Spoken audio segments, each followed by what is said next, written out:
তৃণমূল কংগ্রেস ছাড়ার কথা ঘোষণা করলেন রাজ্যের প্রাক্তন মন্ত্রী মনীশ গুপ্ত।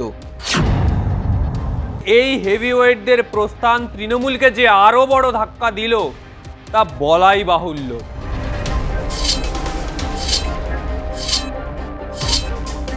সিপিএম আমলে গুলি চালালেন, তৃণমূলে মন্ত্রী হলেন, এবার বিজেপির পথে কি মনীশ গুপ্ত? এবারের 21শে জুলাই কংগ্রেসের মূল দাবি মনীশ গুপ্ত ফাইল ওপেন। 26-এর বিধানসভা নির্বাচনে নজিরবিহীন বিপর্যয়ের পর ভাঙন যেন কিছুতেই থামছে না মমতা ব্যানার্জি। এবার 21শে জুলাইয়ের ঠিক মুখেই তৃণমূল কংগ্রেস ছাড়ার কথা ঘোষণা করলেন রাজ্যের প্রাক্তন মন্ত্রী মনীশ গুপ্ত। বৃহস্পতিবার তিনি নিজেই দল ছাড়ার কথা জানিয়েছেন, যদিও দলনেত্রীর কাছে এখনো পর্যন্ত আনুষ্ঠানিক কোনো পদত্যাগপত্র পাঠাননি মনীশ গুপ্ত।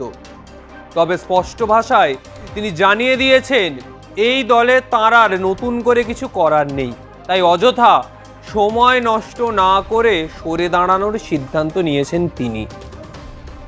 শীঘ্রই মমতা বন্দ্যোপাধ্যায়ের কাছে ইস্তফাপত্র পাঠিয়ে দেবেন মনীশ গুপ্ত। যে মনীশ গুপ্তকে নিয়ে এই 21শে জুলাই মূল তাৎপর্যপূর্ণ এই মনীশ গুপ্তই। রাজনৈতিক মহলের মতে মনীশ গুপ্তের এই দলত্যাগ অত্যন্ত তাৎপর্যপূর্ণ, নাটকীয়। 1993 সালের 21শে জুলাই মহাকরণ অভিযানে যুব কংগ্রেসের বিক্ষোভকারীদের ওপর গুলি চালায় পুলিশ, আর এই নির্দেশ দেওয়ার অভিযোগে বরাবরই বিতর্কের কেন্দ্রবিন্দুতে ছিলেন তৎকালীন স্বরাষ্ট্র সচিব মনীশ গুপ্ত। ওই দিনের ঘটনায় 13 জন যুব কংগ্রেস কর্মীর মৃত্যু হয়েছিল, যাদের স্মরণেই প্রতি বছর 21শে জুলাই শহীদ দিবস পালন করে মমতা বন্দ্যোপাধ্যায়। আশ্চর্যের বিষয় হলো 2011 সালে রাজ্যে ঐতিহাসিক রাজনৈতিক পালাবদলের পর সমস্ত অতীত ভুলে সেই মমতা বন্দ্যোপাধ্যায় স্বয়ং মনীশ গুপ্তকে দলে টেনেছিলেন এবং তাকে বিধায়ক ও মন্ত্রী পদে বসিয়েছিলেন। কিন্তু কালের নিয়ম, সেই কালের নিয়মে 21শে জুলাইয়ের কলঙ্কিত নায়ক এবার শহীদ দিবসের প্রাক্কালে মমতা ব্যানার্জির হাত ছেড়ে দিলেন। যে মনীশ গুপ্তর জন্য আজকে মমতা ব্যানার্জি শহীদ দিবসটা করতে পারেন, তিনি যদি গুলি না চালানোর নিদান না দিতেন তাহলে তো চলতো না। তৃণমূলের এই হতশ্রী কার্যকলাপের পর দল এখন কার্যত ভেঙে টুকরো টুকরো হওয়ার মুখে। দলের অন্দরে তীব্র বিদ্রোহ ঘোষণা করে কাকলি ঘোষ দস্তিদারের নেতৃত্বে ইতিমধ্যেই তৃণমূলের 20 জন সাংসদ দল ছেড়ে দিয়েছেন এবং এনসিপিআই দলে যোগ দিয়েছেন। দল ছাড়ার পরেই মনীশ গুপ্তকে নিয়ে সরব হয়েছেন কাকুলি দেবী।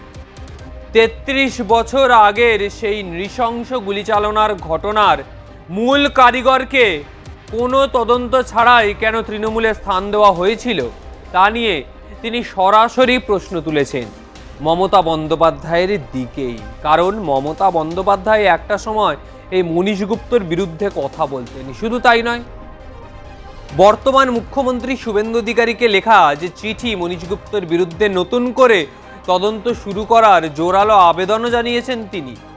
এই চরম রাজনৈতিক ডামাডোল ও তদন্তের দাবির মধ্যেই মনীশ গুপ্তর দলত্যাগ এবং বর্তমান মুখ্যমন্ত্রী শুভেন্দু অধিকারীর ভূয়সী প্রশংসা রাজ্য রাজনীতিতে নতুন সমীকরণের যে ইঙ্গিত দিচ্ছে। এদিন মনীশ বাবু বলছেন এখন যিনি মুখ্যমন্ত্রী শুভেন্দু অধিকারী তিনি অত্যন্ত দক্ষ প্রশাসক, আশা করি বাংলাকে তিনি নতুন উচ্চতায় নিয়ে যাবে। তার এই মন্তব্যের পরেই রাজনৈতিক অলিন্দে তীব্র জল্পনা শুরু হয়ে গেছে। তবে কি মনীশ গুপ্ত এবার পদ্ম শিবিরে পা রাখতে চলছেন? সিপিএম আমলে গুলি চালালেন, তৃণমূলে মন্ত্রী হলেন, এবার বিজেপির পথে কি মনীশ গুপ্ত? বিজেপিতে যোগদানের বিষয়ে এখনো সরাসরি মুখ খোলেননি মনীশ বাবু। তবে 21শে জুলাইয়ের মেগা সমাবেশে ঠিক আগে এই হেভিওয়েটদের প্রস্থান তৃণমূলকে যে আরো বড় ধাক্কা দিল তা বলাই বাহুল্য।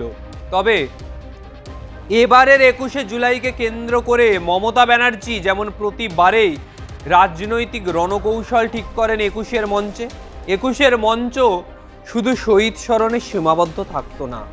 21শের মঞ্চ কার্যত শক্তি পরীক্ষার জায়গা ছিল, নিজের ক্ষমতা প্রয়োগের জায়গা ছিল।